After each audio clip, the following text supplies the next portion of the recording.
तुम्हें घर पसंद आया? बहुत खूबसूरत है। मुझे समझने के लिए, मेरा ख्याल रखने के लिए बहुत बहुत शुक्रिया। मैं इस दुनिया का सबसे खुशकिस्मत आदमी हूँ कि तुम्हारी शादी मुझसे हुई। ज़ैनब, मेरे ख्याल में हमें सबको शादी के बारे में बता देना चाहिए। वैसे अगर आप सबकी इजाजत हो तो मुझे अब अपने काम पर जाना चाहिए। अरे हाँ, तुम तो गाते भी हो ना? जी हाँ, आज मेरा शो है।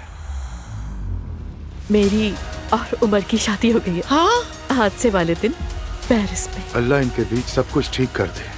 संभाल लूंगा बस सब। मेरी प्यारी बेटी, देखो जरा, इसे ताज़ा हवा ही चाहिए थी, फौरन सो गई। ठीक हूँ मैं, ठीक हूँ मैं। हाँ बुराक, तुमने हमें जहाँ छोड़ा था वहीं से पिक कर लेना।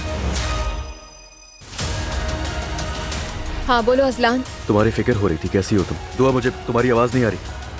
तुम्हारा इससे क्या लेना देना? फोन करके परेशान करना बंद करो मुझे। तुम्हें हो क्या गया? मैं तुम दोनों के लिए परेशान हो रहा था, फिक्र हो रही थी तुम्हारी। ओह मेरे खुदा।